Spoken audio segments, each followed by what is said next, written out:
Bem, o que é que nós imaginamos? E computação, então, é a área que ensina, né, que se preocupa com o ensino, né, com a ciência da computação. Está por baixo de tudo isso aí. Né? Seria ridículo dizer, essa empresa está sendo computada, computadorizada, sei lá. Né? Não cabe, a palavra não cabe. Né? No entanto, eu posso dizer de que essa função matemática está sendo computada. Eu posso dizer. E não posso dizer que essa função matemática está sendo informatizada. Né? Seria ridículo. Então, notem que tem semânticas diferentes. Né? Então, a gente sempre está colocando de que computação é o nome da ciência que suporta todas essas aplicações. Né? Bem, do ponto de vista do ensino, né, de computação na educação básica, nós entendemos que o conceito básico, tá, é o conceito de máquina. Tá? Tanto é que existe até o chamado computador, computação sem computador. Né? E as pessoas podem brincar, né, com computação sem necessidade de estar trabalhando com computador. Tá? Então, computação, tá, é algo básico, é o conceito de máquina. Tá? Então, se nós não conseguirmos ensinar o que é uma máquina para os nossos alunos de graduação, tá, nós estamos perdendo tempo. Na minha opinião, estamos perdendo tempo. Nós temos que, de alguma maneira, introduzir na educação básica o conceito de máquina. O que é uma máquina? O que é uma máquina? E para esta máquina, eu escrevo algoritmos que é a solução de algum tipo de problema. Por exemplo, como é que eu multiplico nessa máquina? Como é que eu divido nessa máquina? Qual é o algoritmo de divisão? Qual é o algoritmo de multiplicação? Tá? Então, definindo o conceito de máquina, eu posso definir o conceito de algoritmo. Já defini o conceito de algoritmo. Né? Então, aí também já defini o conceito de limitações da máquina. Tem certos tipos de problemas que eu não consigo resolver nessa máquina. Tá? Problemas do tipo recursividade, problemas do tipo de modularidade, todos os conceitos, né, que a gente pode introduzir na educação básica. Bem, onde é que está o ponto-chave de tudo isso aí? Né? Os americanos introduziram um conceito novo que é computational thinking, pensamento computacional. O que é isso? Pensamento computacional não é nada mais, nada menos do que treinar o aluno a resolver problemas em uma máquina. Ou seja, se derem 100 problemas, 200 problemas, 300 problemas para o aluno resolver em uma determinada máquina, ele vai adquirindo uma estrutura mental, ele vai adquirindo uma maneira vai desenvolvendo uma metodologia de desenvolver algoritmos como solução de problemas para aquela máquina. O que isso tem que ver? Tem que ver com as demais ciências, porque essa estrutura mental, essa metodologia de resolver problemas, ela é aplicada por nós, como seres humanos, no dia a dia, onde nós somos também uma máquina. Então, se a gente entende o pensamento computacional, a matemática fica mais fácil. Né? Porque aquela metodologia que eu aprendi numa máquina mais simples, eu posso aplicar também numa máquina nossa, como ser humano. A mesma metodologia. E nós aprendemos com isso a resolver problemas. Então, alguns dizem até que ciência da computação significa resolver problemas. É a área de resolução de problemas. Então, no fundo, o que nós temos que ensinar aos nossos alunos é introduzir necessariamente o conceito de máquina, tá? E depois apresentar a máquina bem light, né? De uma maneira formal. Né? O que é uma máquina de uma maneira formal significa mostrar o que é uma máquina descrita matematicamente. Tá? E para chegar até lá, eu preciso de um pouquinho de matemática e um pouquinho de lógica. Na minha concepção, se nós ensinarmos um pouquinho de matemática discreta, um pouquinho de lógica e um pouquinho de computação, um pouquinho de teoria da computação, digamos assim, né? Que é a base da computação, que é o conceito de máquina, se nós conseguirmos introduzir esses três conceitos, nós estamos atendendo às necessidades do ensino de computação na educação básica. Tá? Os americanos vão muito além. Né? Eles ensinam linguagem de programação, Pascal, né? Vão embora. Né? Banco de dados, né? Em nível básico. De repente, eu não sei se é por aí, até porque existe também os cursos técnicos de informática, né? Onde tudo isso é visto. Né? Mas generalizar, isso eu acho bem complicado. Até porque para ensinar já em nível básico, uma linguagem de programação, como C, Java, ensinar banco de dados ou coisa parecida, me parece ser bastante avançado para a educação básica. Embora que nos Estados Unidos, no último ano, né, professores das universidades vêm ensinar nas escolas essas disciplinas avançadas. Isso já conta para o processo seletivo. Ou seja, quem fizer essas disciplinas de computação na educação básica, no último ano, já conta pontos para ser aceito pela universidade, onde lá não tem vestibular e é uma comissão que estuda cada candidato, né, com todos os seus atributos, propriedades, e diz: esse candidato eu quero e esse aqui eu não quero. Tá? É bem diferente do nosso processo. Então, voltando, né, aos cursos de licenciatura em computação, que tem duas vertentes fantásticas, né, que diferencia até de outras licenciaturas, como, por exemplo, a produção de software educacional, ou a produção, desenvolvimento de ambientes virtuais de aprendizagem, né, objetos de aprendizagem, etc. É uma área que eu realmente acho importantíssima, mas eu não entendo. É uma área que é de vocês. Né? Mas essa área é fantástica porque tem um nicho de mercado fantástico. Né? E, como eu disse, as universidades estão mudando graças à introdução de tecnologias de informações educacionais, e os responsáveis por essas mudanças são vocês. Tá? Porque quem é da área de ciência da computação vai ser sempre da área de ciência da computação. Tá?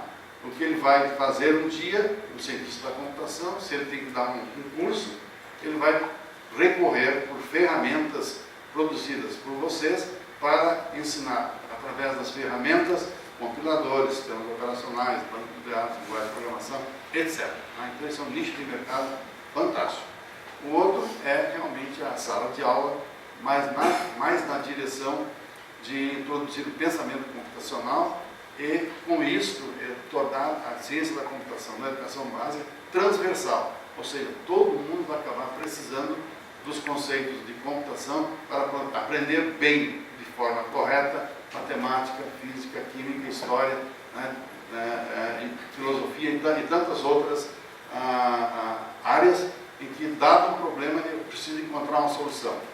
E a metodologia que eu uso é a metodologia do pensamento computacional. Eu estou parando por aqui, acho que já imaginei dar o meu recado, não sei se como é que estamos de hora, e me coloco então à disposição para uma outra pergunta. Eu acho que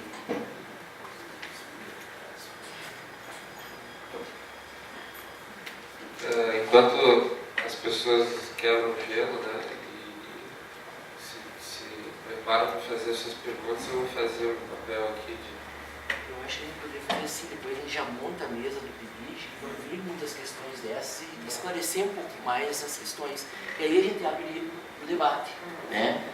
Até pelo adiantado da hora, montamos a mesa do PIBID, o pessoal faz os relatos, depois a gente pode fazer um, né?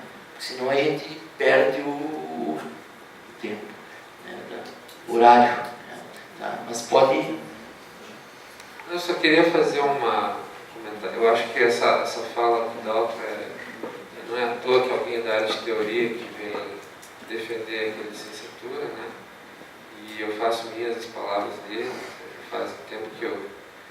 E eu só queria comentar duas coisinhas, né? Primeiro que, se o Dalton quiser também entrar no assunto, primeiro que uma coisa que tem modificado o panorama das escolas são os cursos de robótica para crianças. É uma verdadeira epidemia, se alastra pelo Brasil, especialmente nas escolas particulares, porque elas são muito competitivas, né?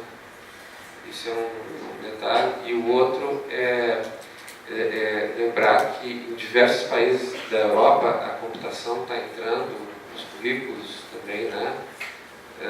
Da escola de educação básica, e provavelmente um dos países mais avançados do mundo é a Estônia. Até onde eu sei, porque tornou obrigatório o ensino da computação, que inclui a programação, para todos os alunos da educação básica naquele país.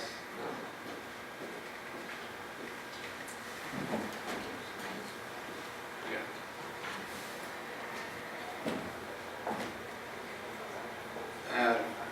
Inicialmente, com relação à robótica, tá? Todo robô é uma máquina programável. Tá? Então, ao ensinar a robótica na educação básica, está ensinando o conceito de máquina. Tá? Ou seja, se eu tenho um robô, eu tenho que programar esse robô para ele fazer isso e fazer aquilo. Tá? Então, está indo bem na direção do que eu falei, que é importante ensinar o conceito de máquina na educação básica. Agora, poucos veem, tá, o robô como um modelo matemático. Poucos, né, veem o robô como um modelo matemático. Entendeu? E aí o modelo matemático responde a um monte de questões. Por exemplo, esse robô, se eu construir um algoritmo para esse robô, eu posso garantir de que em algum momento ele vai parar? Eu posso garantir que ele vai parar? Bem, aí o aluno já vai aprender de que não existe algoritmo que consegue receber como entrada um algoritmo e diga se ele vai parar ou não. É o problema da parada. Ciência da computação. Né? Todo algoritmo, todo robô, em um momento, vai parar. E ele vai parar num estado previsível, vai parar no estado final, como eles chamam, só a matemática responde. Infelizmente, só a matemática responde. Tá? E quando eu trabalhar com robô, eu só estou brincando. Tá? Mas, se não introduzir rudimentos, né, de formalismo matemáticos em cima de uma máquina, o aluno ele aprende, no fundo, a programar de maneira agradável, porque ele está vendo o robô se movimentar. Tá? Mas ele está programando. Tá? E se nós podemos avançar dizendo que mais tarde, se ele programar em Java ou programar em C, é a mesma coisa. Tá? É a mesma coisa. Tá? Então é muito, muito bom para introduzir robótica na educação básica, por uma questão mais assim de tornar o ensino da computação agradável. Tá? Mas não pode ficar só aí. Não pode ficar só aí. Porque aí eu não consigo diferenciar o prático, né, do engenheiro. Aquele que é prático, que tem apenas ideias, né, do engenheiro que sabe o que está acontecendo ali, de fato. Então, acho importante, né, até como introdução, mas também colocaria como importante também o ensino de computação sem computador, né, conceitos primitivos de linguagens, né, para, por exemplo, linguagens para máquinas de Turing. Eu posso construir alguns algoritmos, algumas máquinas de Turing bem simplesinhas, né, que sabem multiplicar, sabem dividir, não sei o que e tal, e aí o aluno aprende de maneira fantástica o que é computação, sem necessidade de botar a mão nesse negócio que tem. Isso aqui eu acho que a população, muita gente diz que isso aí estraga a cabeça dos alunos. Né? Porque ele se vicia e acha que isso aqui é computação, que na realidade não é. Então, ele fica muito abstrato, muito alto, e esquece que debaixo existe uma base. Né? Todo programa é executado em uma máquina. Então, e a máquina, como é que é? Eu não posso deixar de acrescentar, não vai me deixar dar mais 2 minutinhos, que eu acabo, coincidentemente, leciono a teoria da computação no curso de licenciatura lá. E o mote para nós é que o que surpreende, que vai nos dar certos conflitos com os professores de matemática, né, quando a gente conseguir chegar na escola de uma maneira mais. É porque o conceito de número que se trabalha na matemática escolar é o conceito de número computável, mas sem o embasamento da computação. Então eu chego para os alunos e digo: o que é? Você sabe o que é um número? Aí se estabelece as teorias mais, né, se reproduzem as teorias que vêm da escola. Não, o número é assim, então, isso aqui. E aí no final da aula eu digo para você: o que é um número? É uma pergunta muito difícil de responder. E essa é a resposta que se dá. Calma, né? Então, se o que é um número, que é uma pergunta que a gente acha que é tão óbvia, não é difícil de não é fácil de responder, e a computação é um caminho importante de resposta para essa pergunta, então a gente tem aí né, professor, um caminho importante, né, para pensar o nosso valor, né, na escola. Então, vou te passar aqui. Vou sair da mesa. Professor Daltro, obrigado pelas palavras. Sua fala perfeita, bastante clara, nos passa tranquilidade. Primeira vez que eu ouvi o senhor falar, né, fiquei muito feliz de ouvi-lo falar. Espero que a gente possa compartilhar e trocar mais ideias no decorrer aí dessa caminhada. Então agradeço a sua fala, agradeço a participação também do professor André e peço uma salva de palmas para os colegas aqui.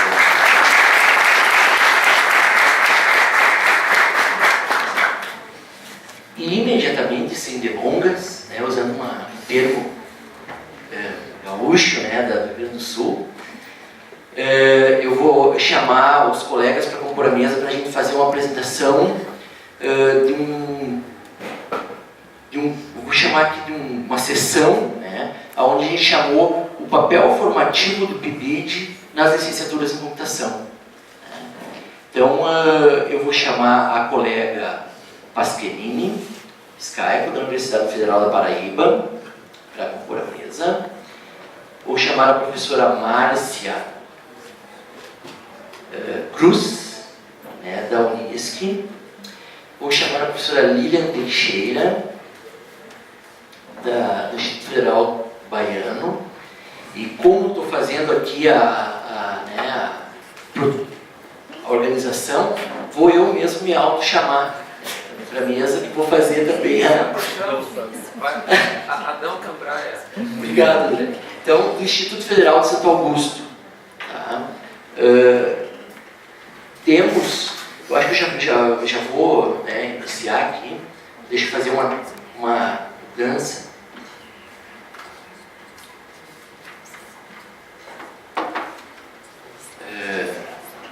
Nós temos aqui, acho que as 4 instituições, nós temos os cursos de computação, né?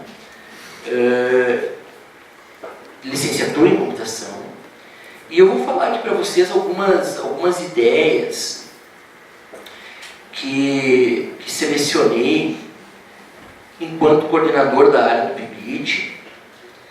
Deixa eu carregar aqui que minha máquina também eu já coloco no projetor.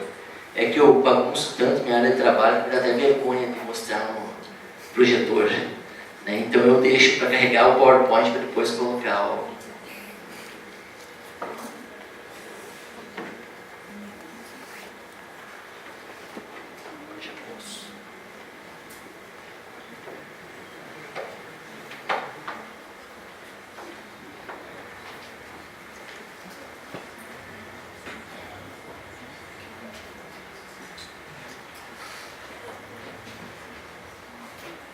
Beleza. Como combinamos aqui, eu faria a introdução aqui do papo. Eu vou ter que ficar lá longe, não vou ter como sentar perto de vocês aqui. Então a gente deu esse título para esse quadro, o papel formativo do PIBID na licenciatura em computação. Aqui tem uma foto, pessoal, do ano passado. E nessa foto já vai aparecer o seguinte: muitos desses alunos que estão aí, alguns desses alunos que estão aí já não compõem mais o PIBID, né? A licenciatura em computação do Campus Santo Augusto, ela iniciou em 2008. No segundo semestre de 2008 entrou uma turma. Primeiro semestre de 2009 entrou outra, a terceira turma entrou no segundo semestre de 2009. Quer dizer, a gente tem 3 turmas formadas. O outro vestibular que abriu aconteceu em 2012. Então, a maioria dos integrantes do PIBID hoje são alunos do terceiro semestre. São alunos iniciantes, são alunos que estão começando, né? Todas aquelas dificuldades que a gente já passou enquanto professor. Então, como eu montei essa apresentação aqui? Eu lancei o olhar desse coordenador de área. Estou olhando os meus alunos do terceiro semestre e estou pensando como o PIBID tem contribuído com eles e como o PIBID tem contribuído com a licenciatura em computação em si. Mas que ele me ajuda a controlar, eu quero ficar dando uns 20 minutos para não dar. Então, a primeira questão que eu selecionei aqui, eu chamei de compromisso, né? O compromisso do seguinte, coloquei essa foto aí, que é o seguinte, é um evento do Instituto, né? E aí a gente percebe que o aluno, quando participa do PIBID, ele acaba se envolvendo mais nas atividades do IFE, né? Assim como se envolve mais nas atividades do IFE, a gente dá prioridade para que o aluno participe também das atividades das escolas. Então, ele vai participar, além daquela organização do PIBID de 12 horas na escola, 8 em sala e 4 para planejamento, que a gente organiza com eles, depois eu vou explicar como acontece. Eles participam também das reuniões de pais, reuniões de professores, para se integrar ao corpo docente da escola, para se ver como professor, né? A gente acha isso importante. Essa é uma caminhada.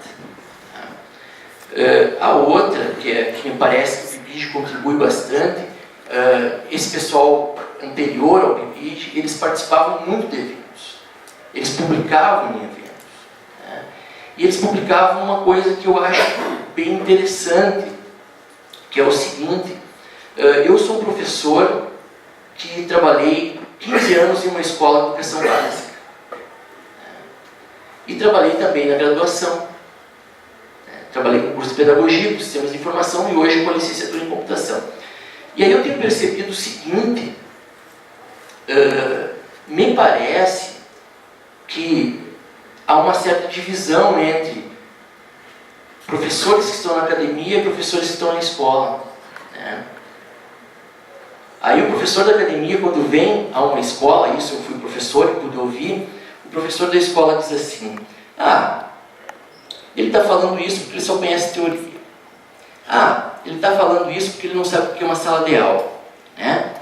Aí o professor da academia, ele diz assim: os professores da escola, eles querem fórmulas para ver como que as coisas se fazem.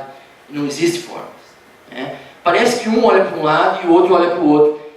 E o PIBID, ao participar desses eventos, por exemplo, né, um evento como o CENID, que traz muito a escola para dentro da academia, né, participar do dia a dia na escola e produzir junto com os professores, com os supervisores, ele acaba traçando alguns fios de ligação entre teoria e prática, né? O professor, o aluno, ele já começa a fazer uma leitura diferente desse espaço de ser professor.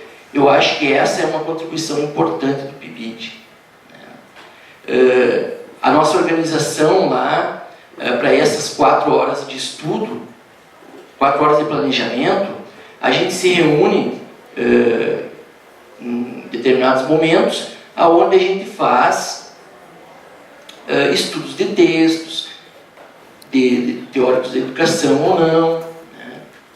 E a gente vai pensando naquele lugar da escola. Me parece que isso é uma questão importante e fundamental. Então, na medida que o aluno ele já vem com um evento desse, faz uma comunicação de uma ideia que ele está concebendo lá na escola junto com os professores, me parece que ele começa a ele faz um exercício de reflexão, né? Vem uma questão de um grupo, quando faz uma comunicação, provavelmente vem questionamentos. E ele se coloca de novo dentro daquele ciclo dialético da pesquisa que o Roque Moraes fala, que sempre inicia com questionamento, passa por uma construção de argumentos e uma comunicação em volta do questionamento. Essa é a ideia de colocar o aluno dentro desse ciclo e que ele seja permanentemente pesquisador. Chegando no espaço escolar agora, então, a primeira parte da fala trouxe algumas questões que, no meu olhar, o PIBID contribui com essa formação do professor. Chegando no espaço da escola, o aluno, o PIBID lá na escola. Como é que a gente organiza esse trabalho? A um primeiro momento, esse aluno ele não vai direto para a sala de aula. Ele faz trabalhos com os professores, faz trabalho com os alunos, observa, anota, planeja. E uma das atividades que a gente fez esse ano, depois de passar por aquele tempo de planejamento, a gente organizou um questionário que a gente aplica no Google Docs para alunos e para professores, para tentar fazer uma leitura dessa cultura da escola. Cada escola cria um questionário diferente, para fazer até para fazer esse planejamento das atividades. Me parece que isso também é fundamental para essa constituição do professor. Ao fazer esse planejamento, a gente percebe que a gente tem que organizar a escola da seguinte maneira. A gente divide em 2 eixos. Isso nós estamos denominando. Eu vou explicar qual é. O primeiro eixo que a gente organiza são as tecnologias digitais na educação. Porque a gente chega lá na escola, está lá o laboratório de informática, e os professores nos perguntam. E aí, o que a gente pode fazer? Eles esperam uma resposta dos alunos da licenciatura. Eles estão vendo que aquele aluno chega com uma ideia para resolver aquela questão lá na escola. Então a gente desenvolve 2 tipos de atividade dentro desse primeiro eixo. Uma, se aproximando dos professores, conversando com os professores, conversando sobre o conteúdo que o professor vai trabalhar, pesquisando algumas tecnologias que podem ser aplicadas na sala de aula do professor, participando com o professor na sala de aula, ajudando, porque teve professores que nos disseram assim, eu chego lá no laboratório de informática, eu fico tonto, porque inverte aquela lógica, não é essa lógica. Eu costumo dizer para os meus alunos, eu sou ainda professor, aquele que gosta de ficar lá, fala, e os alunos ouvem. Mas no laboratório de informática inverte essa lógica. Então o aluno do PIBID acaba contribuindo para o professor nesse circular, nesse planejamento, nesse pensar junto com o professor essas questões do uso da tecnologia, dessas tecnologias digitais na educação. O outro aspecto de trabalho que a gente está iniciando é próximo dos alunos. Já que são 5 alunos do PIBID dentro da escola, em uma escola, são 4 escolas que trabalham, são 20 alunos. O outro tipo de trabalho que a gente desenvolve é mais próximo dos alunos. Os professores encaminham trabalhos extra-classe, por exemplo. O que a gente tem observado? Os alunos vão lá e montam o trabalhinho deles, pesquisam lá e tal, entregam para o professor publica. A gente tentou inverter um pouco essa ideia, usar mais a criatividade do aluno. E aí entra o aluno do PIBID. Vamos ver como é que a gente pode criar diferentes trabalhos. Talvez a gente possa... vamos criar um vídeo, ou vamos criar um blog sobre aquele trabalho, uma pesquisa sobre petróleo. Vamos promover a interação na turma. Então essa é uma ideia que a gente tem amadurecido bastante e a gente tentando imprimir nas escolas também. Me parece que acontece aí uma mudança também do espaço da escola. Acontece uma troca entre o que a gente estuda e o que a gente faz na prática. Aqui eu coloquei alguns projetos que foram desenvolvidos nas escolas, enfim. Aí eu coloquei essa questão do questionamento, construção de argumentos e comunicação que a gente tenta levar para os alunos também. Porque geralmente quando a gente percebeu que quando o aluno vai para apresentar um trabalho, ele já combina com os colegas. Não faz pergunta. Faz pergunta. Vou apresentar então. A gente tenta imprimir essa ideia de que o questionamento ele é importante na escola. Ele vai fazer com que a gente continue pesquisando e tal. Não é um exercício tão simples, né? A gente coloca isso aqui, mas a gente tem muitas questões que a gente tem dificuldade. Então esse é o primeiro eixo. O segundo eixo vem ao encontro da questão do pensamento computacional, que o professor Dalton falava. Naquela foto que eu coloco ali do lado, parece um menino de vermelho, com dois colegas, é uma aula de licenciatura em computação. A gente criou uma disciplina chamada Tecnologias Educacionais e o Ensino da Computação, onde um dos temas que a gente trabalha é o livro esse que o professor Dalton citou, Computadores sem... Ciência da Computação sem Computadores. Então eles desenvolvem uma série de materiais para o ensino da computação. E ao mesmo tempo a gente discute essa questão da tecnologia educacional e a presença na escola, tentando mostrar esses dois olhares. Não é só um lugar que você tem que atuar, tem mais de um lugar para atuar. Aqui do lado tem uma reportagem, o professor Dalton foi entrevistado nessa reportagem, apareceu no Zero Hora Dominical, que eu não lembro agora qual é o dia, mas é recente, né? A gente passou para as redes sociais ali e divulgamos, que é a questão da campanha americana deflagra debate sobre o ensino da programação de computadores nas escolas. E aí entrevistaram algumas escolas no Rio Grande do Sul, onde já tem esse trabalho. Eu quero dizer aqui que na licenciatura em computação esse trabalho ainda está no início. A gente está amadurecendo essas ideias ainda. A gente tem aprendido um pouco com isso, né? E eu entendo que essa questão do pensamento computacional, ela começa a criar raízes. E isso é uma coisa de futuro, não é uma coisa de hoje, de agora. Poucas escolas estão começando ainda a colocar. Eu acho que a licenciatura em computação tem um papel fundamental nessa disseminação do pensamento computacional. Então, no dia 23 de março. 23 de março, agora desse ano, vocês podem conferir no ZH. Uma reportagem muito legal e muito interessante para a gente pesquisar e verificar sobre essa questão, sendo entrevistado pessoas que falam a favor, contra, enfim, eu acho que a gente tem que olhar os dois lados também. Então essa é uma questão que a gente tem que investir bastante e a licenciatura também investe nesse aspecto. Tá? E por último, não sei se eu quero ser bem...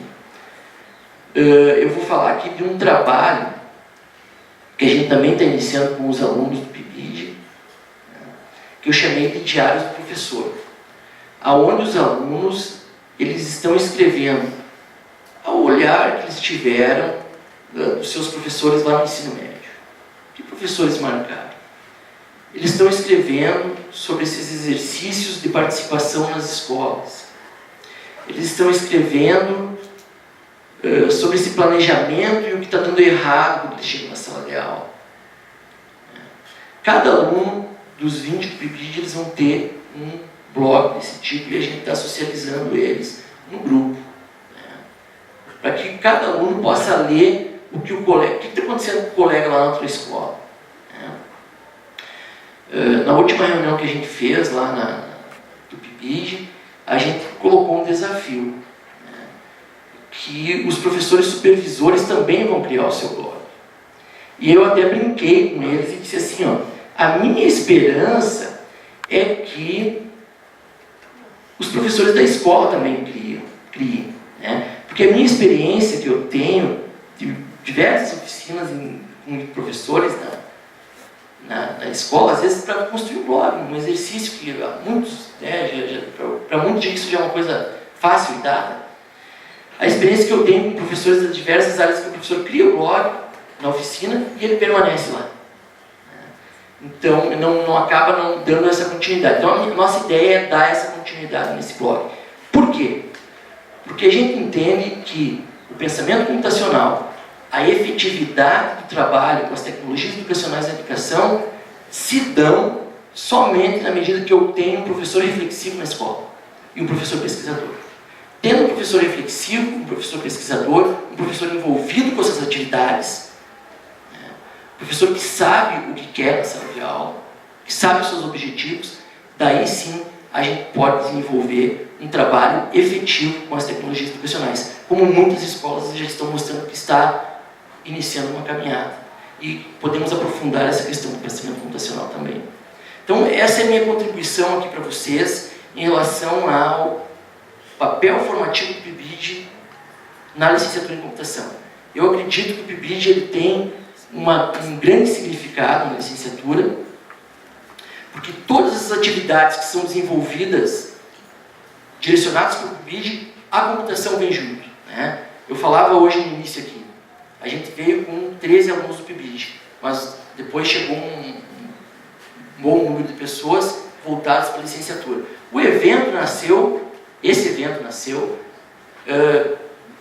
de um trabalho, uma troca de e-mails com a Pasquilini, lá, acho que faz um ano atrás, em função do PIBID. Então, o PIBID tem já contribuído com mudanças para o espaço da licenciatura em computação. Essa é a minha contribuição. Passo a palavra, então, para a próxima colega, que é a Pasquilini. Tá bom?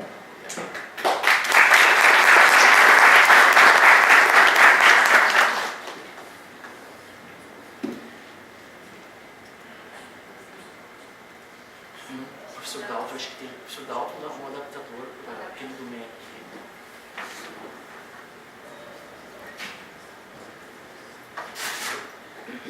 Acabei mostrando minha tela. Apaguei o telefone.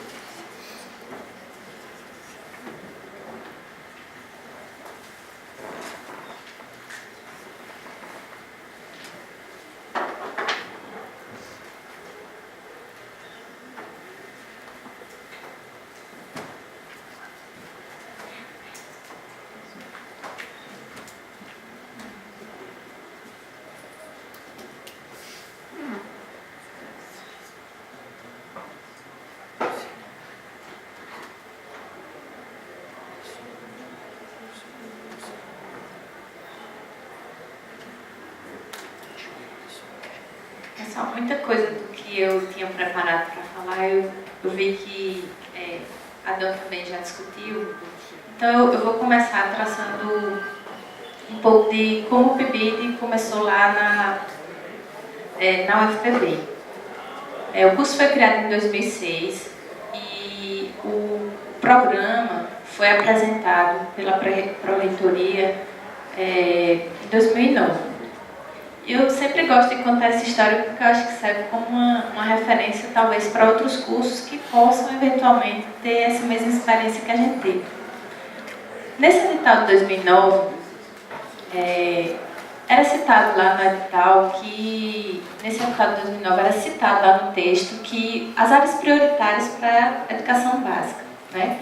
Então, eles citavam muito a necessidade de projetos do PIBID voltados para as áreas de matemática, química, né, ciências, e a gente viu uma oportunidade de fortalecer o curso da computação, da licenciatura em computação, através do programa PIBID. Então, a coisa que foi bem interessante na época é que a gente disse para a Pró-Reitoria: o curso de licenciatura em computação quer participar desse edital. E aí eles disseram: não, vocês não podem, porque o edital aqui ele não cita a computação como área prioritária. Então, acho que o projeto começou a ver os desafios desde o primeiro momento, que foi convencer a Pró-Reitoria de Graduação que a licenciatura em computação poderia ter um espaço e deveria trazer contribuições inicialmente para as primeiras, para essas áreas mais prioritárias. Então, quando a gente participou, quando a gente conseguiu convencer a Pró-Reitoria de Graduação, a gente fez uma proposta de trabalhar de forma integrada no ensino da matemática. Então, o projeto que a gente escreveu foi casado com a licenciatura em matemática, porque até então a gente não conseguia ter vida própria. A gente não conseguia ser aceito nem pela própria UFPB, que não conseguia entender o que era a licenciatura em computação. Então, a gente está ainda nesse edital de 2009, uma prorrogação do edital. Então, quem é desse edital sabe que houve uma prorrogação, acho que é de 6 meses, a gente está terminando agora em junho, julho, mas a gente já começou assim, né? Assim, meio que brigando para conseguir participar, e sendo que nem havia disputa dentro da instituição, porque existia, acho que a possibilidade de outras licenciaturas participarem do projeto, só havia 6 interessados, ou seja, eles não queriam deixar a gente participar porque eles não entendiam o que era a licenciatura em computação. Começamos. Isso aí já foi a primeira vitória. E aí a gente começou com 24 bolsistas. Acho que atualmente todos os projetos têm esse número de bolsistas, né? E com um professor coordenador, que sou eu. Até semana que vem, eu estou deixando a coordenação do curso e o programa na semana que vem, mas a gente tem aí esse histórico de praticamente 3 anos de trabalho com o PIBID. Então a gente passou basicamente o primeiro ano tentando entender qual seria o papel de fato para a formação do licenciado em computação. Então o que é que a gente fez? No primeiro momento a gente começou a estudar como outros países entendiam o ensino, a educação em computação. Então a gente foi recuperar todos os currículos, tem o currículo da CM, né? E foi entender como outros países mais avançados nesse assunto. Então a gente pegou Estados Unidos, Israel, tem a Estônia também, né, professor André, que foi mencionado, e a gente conseguiu entender um pouco que era uma possibilidade de fato trabalhar o ensino da computação. Então, entendendo esses currículos, a gente conseguiu depois definir que tipo de ações são possíveis, são viáveis para a realidade que a gente tem na região. Então, o curso está localizado em uma cidade de cerca de 40 mil habitantes. É no interior da Paraíba, fica a 60 quilômetros da capital do estado, de João Pessoa. E aí a gente se via nessa preocupação, né? Como é que a gente vai trazer o ensino da educação, ou a educação em computação, para uma cidade que tem uma realidade assim, bem diferente daqueles casos que a gente vinha procurando entender e estudar. Pois bem, a gente encarou isso como um desafio, e aí a gente estruturou o trabalho, as ações do projeto em basicamente 3 grandes vertentes, né? Então a gente preparou atividades voltadas para professores.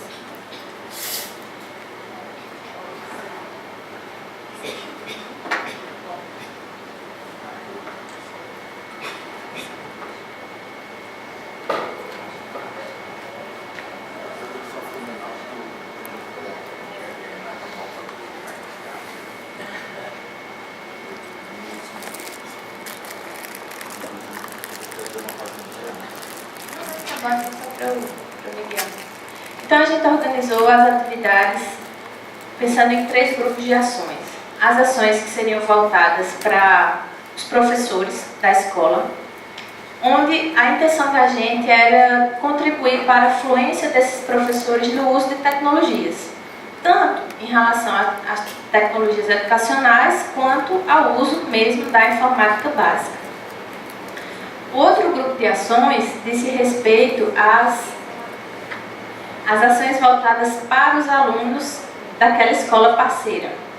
Então, foi aí onde a gente conseguiu elaborar algumas atividades para trabalhar, como o professor Daltro falou e outros professores também mencionaram, o pensamento computacional. Então, no primeiro momento, a gente passou 1 ano e meio entendendo essas atividades e como a gente poderia adaptá-las para a realidade que existia na escola. E esse processo foi um processo muito interessante, porque Adão falou da questão da reflexão, né? O papel formativo do PIBID é basicamente esse, nos colocarmos de frente, diante dos problemas ou da realidade que a gente tem e refletir sobre eles. Então, o questionamento foi sempre o fio condutor dessa equipe do projeto, desde quando a gente começava a aplicar alguma ação relacionada ao pensamento computacional. Então, por exemplo, tem um livro muito conhecido que a Adão mencionou, que é a Computer Unplugged, né? A computação desplugada. Quando a gente começou a estudar as atividades, a gente viu que haviam algumas atividades com alguns problemas do ponto de vista didático e pedagógico da aplicação daquelas atividades. Então, várias atividades daquelas foram refeitas, foram rediscutidas, e nós propusemos novas atividades para serem aplicadas lá naquela escola.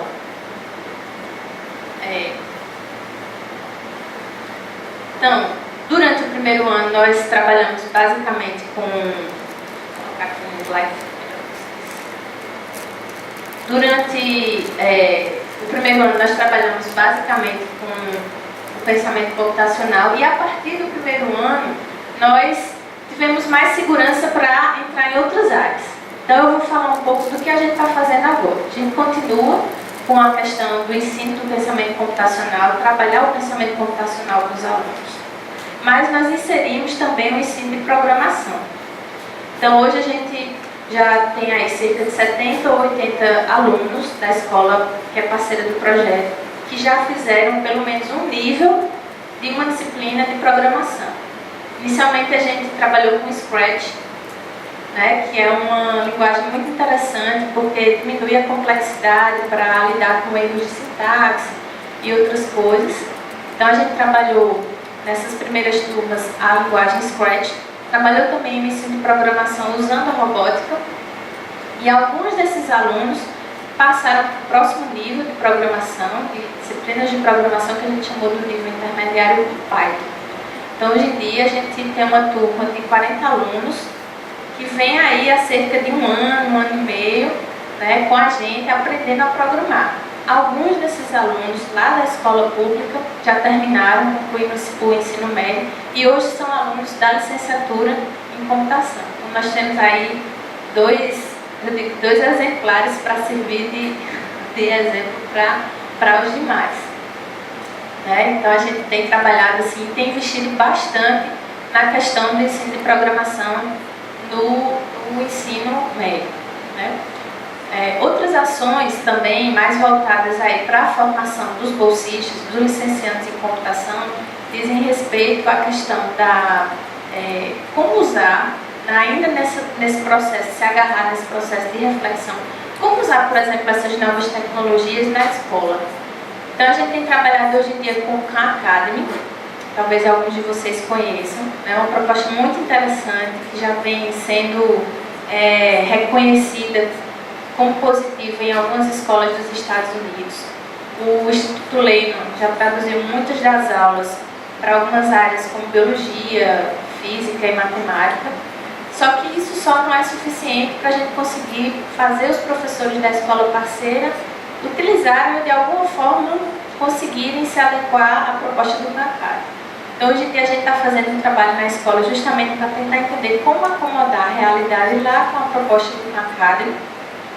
E a gente está tentando iniciar um processo parecido com o que acontece na Quest to Learn. Não sei se vocês conhecem essa escola, é uma escola que ela é uma derivação do Instituto do Jogo, que é lá de Nova York, Institute of Play.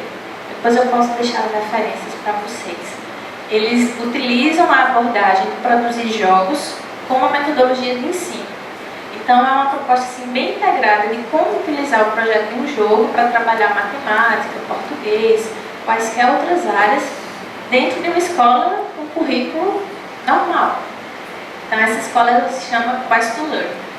Existem diversos projetos que estão disponíveis na página da escola que visam justamente o uso de jogos, ou do projeto de jogos para fazer, trabalhar a aprendizagem de assuntos, né, conteúdos regulares do currículo nosso. E hoje em dia nós temos justamente ido em busca de tentar viabilizar uma solução plausível para a gente. Claro que a gente não vai conseguir ter a estrutura que a escola lá tem, mas dentro do que é possível a gente está tentando encontrar o nosso método para mostrar o uso da tecnologia de uma forma também diferente. Né? Também uma outra ação do projeto hoje em dia tem sido o desenvolvimento de jogos ou de soluções educativas, né? Tanto no que diz respeito à programação, então os alunos se envolvem muito com a implementação dos jogos, como ao design institucional. Então a gente tem 4 jogos hoje que estão sendo produzidos. 2 deles foram premiados no ano passado no Congresso do LACO, né? Congresso Latino-Americano de Objetos de Aprendizagem. Então, uma é para o ensino de programação, é uma plataforma aberta para o ensino de programação baseada na taxonomia de Bloom. Posso deixar também referências para esse trabalho. Então, existe um grupo interdisciplinar trabalhando nessa ação do projeto. São outros professores que trabalham comigo, tem professores da área de design e tem professores do curso de pedagogia também trabalhando com a gente no projeto instrucional. E o Socobinho, que é também um jogo para ensino de números binários, né? Sistema de representação de números. Então, basicamente, essas são as ações atuais do projeto. Hoje em dia existem 4 trabalhos de conclusão de curso de bolsistas que estão voltados para atividades que estão sendo realizadas dentro do projeto. Um desses trabalhos, em um deles, nós estamos analisando a questão de estratégias de motivação e de autorregulação para a aprendizagem de programação. Então, a gente está preparando um estudo de caso com os alunos. Cerca de 70% do universo, né, a nossa amostra é considerável aí. Então, a gente tem aí 70% dos alunos que foram convidados, na verdade todos foram convidados, 70% aderiu, respondeu ao questionário calibrado que a gente está utilizando, e a gente quer contribuir de alguma forma mostrando que estratégias os alunos que estão envolvidos em disciplinas de programação utilizam ou para regular a sua aprendizagem ou então para calibrarem a motivação, né? Esse é um dos trabalhos de TCCs. Do ponto de vista do papel formativo do PIBID, o que eu posso dizer é que o grande papel do projeto para todos nós, enquanto alunos e professores, foi justamente tentar encontrar um meio viável de ensinar computação na educação básica. E um resultado que a gente viu ao longo desses 3 anos é que é possível.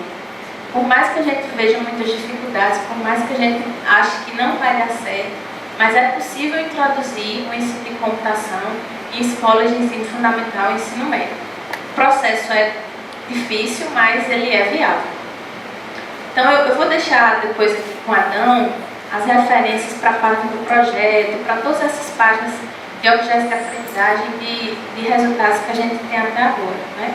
Só para fazer o fechamento, o principal papel formativo para os alunos do PIBID é justamente estimular essa capacidade de reflexão, porque o que vocês, licenciandos, têm pela frente são diversos desafios, mas que não devem ser vistos como barreiras.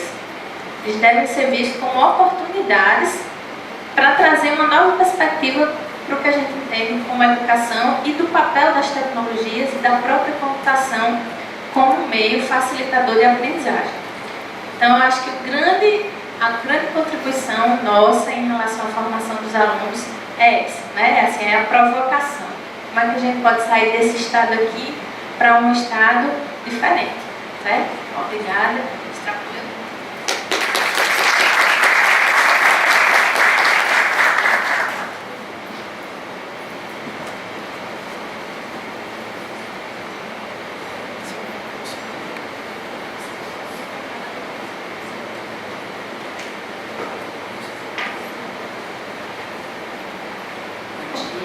Eu sou a Márcia, da UFSC de Santa Cruz, e enquanto eles abrem a minha apresentação, eu gostaria de parabenizar os colegas, agradecer a oportunidade, pretendo ser breve.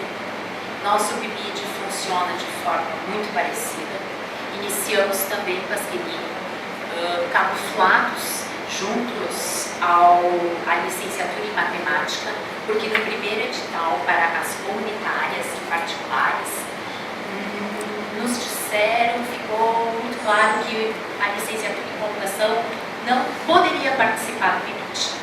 Então fomos junto, de carona com a matemática. A partir de 2010, então, essa situação foi esclarecida e então temos o nosso projeto, temos ao todo na UFSC, com todos os bolsistas das escolas, professores coordenadores, quase 400 bolsistas CAPES. Só da licenciatura em computação são quase 40 alunos integrando o subprojeto de informática, e nós temos uma peculiaridade: os nossos alunos são procurados pelos outros subprojetos das outras licenciaturas. Então, eles integram inglês como Lucas e outras licenciaturas no apoio ao trabalho daqueles subprojetos. Tá? Existe um PIBID, pessoal, eu não sei qual aí do país, que ele não abre subprojeto por especificidade de licenciatura de área, mas ele é um grande projeto em que cada aluno se encaixa na área afim. E eles têm cultura, arte, é algo bem amplo, bem abrangente. Eu estou com muita vontade de descobrir isso, então colegas me auxiliem para vermos como é esse PIBID com essa proposta diferenciada. O nosso PIBID funciona de forma muito parecida, fazemos reuniões, vamos às escolas, fazemos diagnósticos e propomos atividades, né? Existe um trabalho de reflexão, de pesquisa, tudo é encaminhado da mesma forma. Tá? Eu gostaria de dizer que a minha apresentação não é tão ilustrativa quanto a dos colegas, mas eu gostaria de fazer uma reflexão muito aprofundada, principalmente por causa da proposta. O papel formativo do PIBID.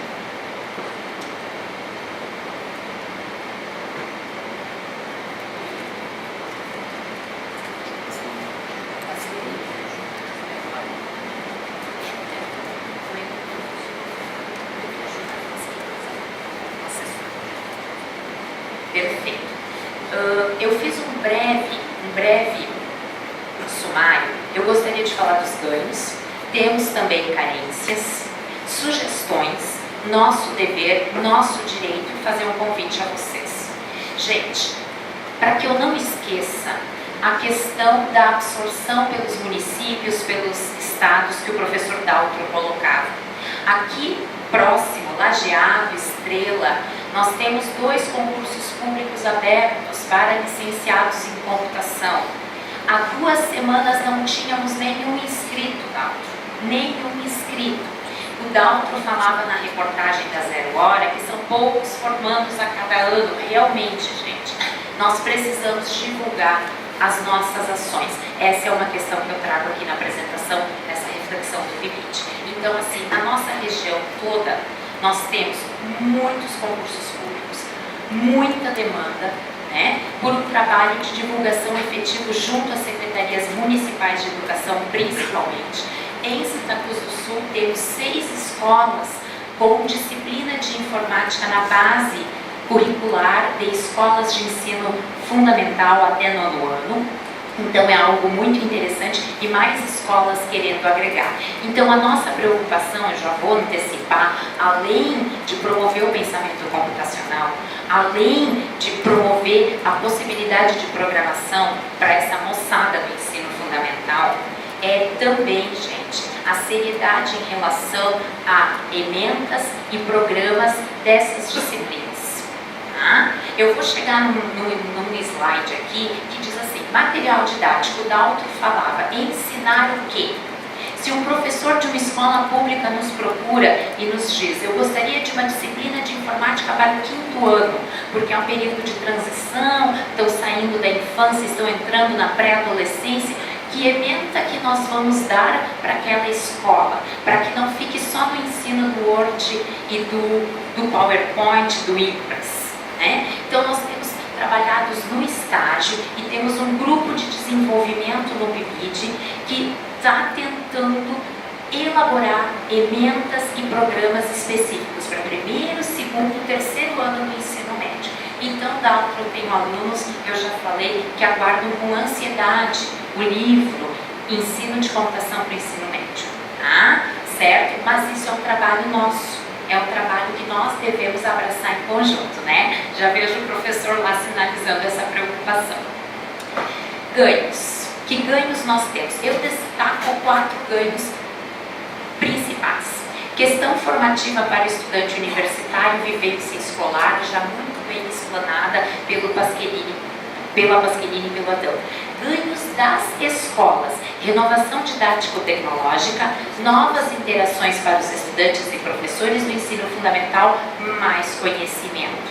Tá?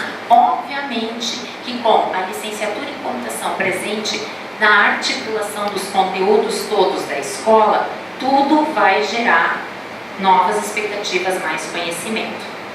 Terceiro, avanço social em 2 etapas. Primeiro, pensamento computacional, já também comentado aqui, geração de novas possibilidades de estudo e profissionalização. É um ganho social, além do ganho educacional, além do ganho formativo, a sociedade ganha com isso. E num segundo patamar, também como avanço social, aplicação da legislação vigorada. Pessoal, para montar o subprojeto do PIBID, da informática, porque junto à CAP se chama informática, né? Tudo bem.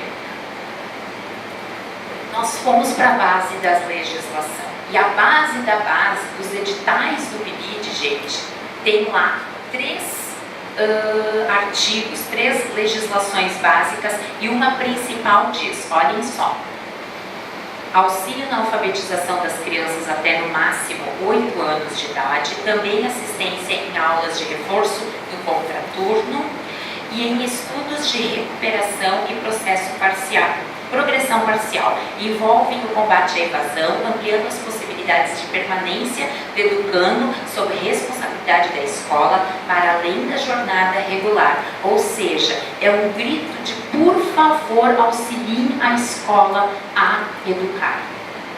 É um grito, é urgente. As crianças precisam ser alfabetizadas e vocês viram há pouco na TV propaganda de vamos alfabetizar até os 8 anos. Eu acho que todo mundo pode acompanhar isso aí na TV, né? Então, é um grito da educação, do governo e da população, das escolas. As crianças não estão, os alunos do ensino fundamental não conseguem aprender efetivamente. Então, no 3º ano, os meus alunos do PIBID me relatam que as crianças não leem. No 3º ano do ensino fundamental, já com 8, 9, e quem fez uma reprovação, quem sofreu uma reprovação 10 anos. E como nós vamos chegar ao pensamento computacional se existe tanta carência no ensino que precede o pensamento computacional? Então é um grito desesperado para fazer valer a legislação. Tá? Eu vejo nesse sentido também. Então são os 2 avanços sociais que eu vejo. Carência.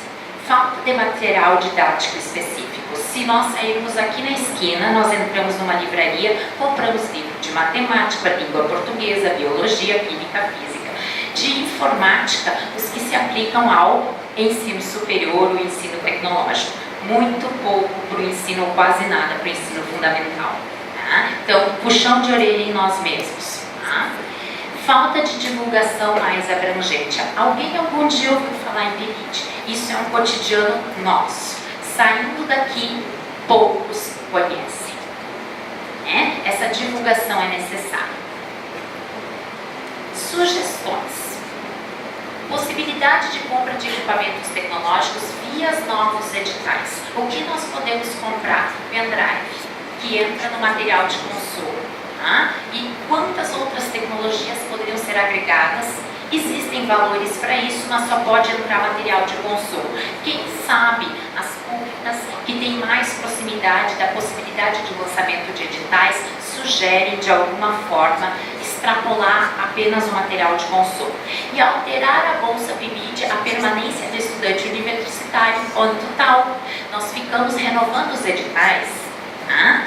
Por que não fazer um trabalho profícuo e verdadeiro que, enquanto o licenciado está efetivamente no exercício da sua licenciatura, que ele abarque o PIBID integralmente ao seu curso? Seria um avanço muito importante.